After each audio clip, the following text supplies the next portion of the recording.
Hi అండి, welcome to శ్వేతవర్షిని vlog. So ఈరోజు vlog ఏంటంటే మిల్ మేకర్ గోంగూర కర్రీ అయితే చేస్తున్నానండి. దానికోసం కావాల్సిన పదార్థాలు మిల్ మేకర్ని అయితే ఒక పావు కిలో తీసుకున్నానండి. ముందుగా వేడి నీళ్ళలో వేసేసి ఉంచుకోవాలి. తర్వాత అయితే 2 కట్టల గోంగూర, టమాటా ముక్కలు, ఉల్లిగడ్డ ముక్కలు, ఒక గుప్పెడు జీడిపప్పు, అల్లం వెల్లిపాయ ముక్కలు, కొత్తిమీర. ఇప్పుడైతే నేను ఒక బాండి తీసుకొని స్టవ్ అయితే ఆన్ చేసుకున్నానండి. దీంట్లో అయితే మనం 2 టేబుల్ స్పూన్ల ఆయిల్ని అయితే వేసుకుంటున్నానండి. ఆయిల్ కొంచెం హీట్ అయిన తర్వాత కట్ చేసి పెట్టుకున్న ఉల్లిపాయ ముక్కలను అయితే వేసుకుంటున్నానండి. దీంట్లోనే బిర్యానీకి సంబంధించిన దాల్చిన చెక్క, యాలకులు, లవంగాలు, 2 బిర్యానీ ఆకులను అయితే వేస్తున్నానండి. ఇప్పుడైతే ఇవన్నీ మంచిగా కలిసే వరకు ఒక నిమిషం పాటు అయితే మంచిగా కలుపుతూ ఉండాలండి. కొంచెం ఆనియన్ మెత్తబడే వరకు మనం కలుపుతూ ఉండాలన్నమాట. చూడండి, మనం పెద్దగా కట్ చేసిన ముక్కలు కూడా ఆయిల్లో వేయగానే చూడండి మంచిగా దేనికి దానికైతే విడిగా అయిపోయాయి ముక్కలన్నీ. ఇట్లా ఒక నిమిషం పాటు కలుపుకున్న తర్వాత దీంట్లో అయితే కట్ చేసి పెట్టుకున్న టమాటా ముక్కలను అయితే వేసుకుంటున్నానండి. ఇవి కూడా ఒక నిమిషం పాటు కలుపుకుంటూనే ఉండాలన్నమాట. టమాటా ముక్కలు, ఉల్లిగడ్డ ముక్కలు మంచిగా మెత్తగా అయ్యే వరకు కలుపుకున్న తర్వాత మనమైతే అల్లం ఎల్లిపాయ, తర్వాత ఒక గుప్పెడు జీడిపప్పుల్ని కూడా వేసుకొని మంచిగా కలుపుకోవాలండి. ఇప్పుడైతే ఒక గుప్పెడు కొత్తిమీర, పుదీనా తీసుకొని మళ్ళీ ఒక నిమిషం పాటు కలుపుకోవాలి. ఉల్లిగడ్డ, టమాటా ముక్కలు మెత్తబడిన తర్వాత దీనిలో మనం తీసి పెట్టుకున్న గోంగూర అయితే వేసుకోవాలండి.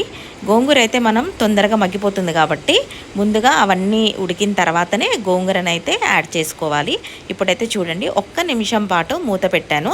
చూడండి ఎంత మంచిగా మగ్గిపోయిందో గోంగూర, ఉల్లిగడ్డ, టమాటా మనం వేసినవన్నీ కూడా మంచిగా మెత్త ఉడికిపోయాయి. చూడండి ఒక నిమిషం పాటు కలుపుకొని దీనినైతే మనం మిక్సీలోకి తీసేసుకుందామండి. ఇప్పుడైతే మిక్సీలోకి తీసేసుకుందాం. చూడండి మిక్సీలోకి వేసేసుకున్నాను. దీన్నైతే గ్రైండ్ చేసి పక్కన పెట్టేసుకుందామండి. ఇప్పుడు మళ్ళీ ఇదే కళాయిలో 1 టేబుల్ స్పూను ఆయిల్ని అయితే వేసుకొని మనం నీళ్ళల్లో నానబెట్టిన మిల్ మేకర్లు ఉన్నాయి కదండి, అది వాటర్ అంతా పిండేసుకొని ఇప్పుడు మనం ఈ ఆయిల్లో వేసుకోవాలన్నమాట. లో ఫ్లేమ్ చేసుకొని మిల్ మేకర్లని పచ్చివాసన పోయేదాకా వేయించి తీసి పక్కన పెట్టుకోవాలి. మళ్ళీ ఇదే కళాయిలో నేను ఇప్పుడు దీంట్లో 2 టేబుల్ స్పూన్ల నెయ్యినైతే యాడ్ చేశాను. మనకి ఫ్లేవర్ వేయడం వల్ల చాలా టేస్ట్ అనేది కర్రీకి వస్తుంది.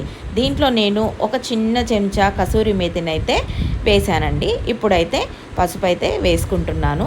కసూరి మేతి ఎందుకంటే అండి, మనం ఇది మిల్ మేకర్ గోంగూర కాబట్టి మనకి రెస్టారెంట్ స్టైల్ ఫ్లేవర్ రావడం కోసం నేను కసూరి మేతిని అయితే యాడ్ చేశాను. ఇదే నెయ్యిలో ఇప్పుడు మనం 1 టేబుల్ స్పూను కారాన్ని అయితే వేస్తున్నానండి. కర్రీ అయితే చాలా టేస్టీగా వచ్చిందండి. రైస్లో అయినా, చపాతీలో అయినా, దేంట్లో అయినా కూడా సూపర్ కాంబినేషన్. చాలా అంటే చాలా బాగుంది. ట్రై చేయండి మీరు కూడా. ఇప్పుడైతే నేను 1 టేబుల్ స్పూను వేయించి పెట్టుకున్న ధనియాల పౌడర్ని అయితే యాడ్ చేశానండి. దీనికి సరిపోయేంత ఉప్పునైతే మనం యాడ్ చేసుకోవాలండి. ఉప్పును వేసుకున్న తర్వాత 1 నిమిషం పాటు అడుగు అంటకుండా, మనం ఎందుకంటే స్టవ్ ఆన్లోనే ఉంది, మనం అన్నీ వేస్తున్నాం కాబట్టి మాడకుండా మంచిగా కలిసేంత వరకు ఒక స్పూన్ తీసుకొని మంచిగా 1 నిమిషం పాటు కలుపుకుంటూ ఉండాలండి. నా రెసిపీస్ ఎవరెవరైతే చూస్తున్నారో వాళ్ళు ఈ రెసిపీస్ని ట్రై చేశారా, చేయలేదా అనేది ప్లీజ్ అండి నాకు కమెంట్లో షేర్ చేసుకోండి, నాకు చెప్పండి ప్లీజ్ అండి. ఓకేనా? ఇప్పుడైతే ముందైతే గ్రైండ్ చేసి పెట్టుకున్న పేస్ట్ ఉంది కదండి, ఉల్లిపాయ, టమాటా, మసాలాలు, గోంగూర అన్నీ వేసి మిక్సీ చేసుకున్నాం కదండి. ఇప్పుడు ఆ పేస్ట్ అయితే నేను మనం ఇప్పుడు ఏదైతే ఉప్పు, కారం, నెయ్యిలో ఫ్రై చేసి పెట్టుకున్నామో దాంట్లో అయితే వేస్తున్నానండి. వేసిన తర్వాత మంచిగా అడుగు అనేది అంటకుండా ఒక్క 2-3 మినిట్స్ అయితే మంచిగా ఆయిల్ అంతా పైకి తేలేంత వరకు మనం కలుపుతూనే ఉండాలండి. మనం ఈ కర్రీ అంతా కలిపే దాంట్లోనే వస్తుందండి టేస్ట్ అంతా. ఎంత కలిపితే ఈ కర్రీకి అంత టేస్ట్ అనేది వస్తుంది. చూడండి మంచిగా గ్రేవీ కర్రీతో అసలు ఎంత మంచిగా కనబడుతుంది కదా. ఇప్పుడైతే దీంట్లో అయితే నేను 1 గ్లాస్ వాటర్ని అయితే నేను యాడ్ చేశానండి. కొంచెం గ్రేవీ ఎక్కువగా ఉండాలి అనుకునే వాళ్ళైతే అండి 2 గ్లాసెస్ ఆఫ్ వాటర్ని అయితే యూజ్ చేసుకోవచ్చు. ఇప్పుడైతే మనం వాటర్ వేసాం కదండి, ఇప్పుడైతే మసాలా అంతా కలిసేటట్టు వాటర్లో ఒక 2 నిమిషాలు అయితే కలుపుకోవాలండి. ఇప్పుడైతే మూత పెట్టేస్తున్నాను. ఒక 2-3 మినిట్స్ తర్వాత చూద్దామండి. ఇప్పుడైతే మూత ఓపెన్ చేస్తున్నాను. చూడండి మంచిగా బాయిల్ అయిపోతుంది. ఇప్పుడు ఈ టైంలో మనం వేయించి పెట్టుకున్న మిల్ మేకర్లను అయితే దీంట్లో వేసేసుకొని ఒక 2 నిమిషాల పాటు కలుపుకోవాలండి. మొత్తం కలిసేటట్టు మంచిగా కూరంతా.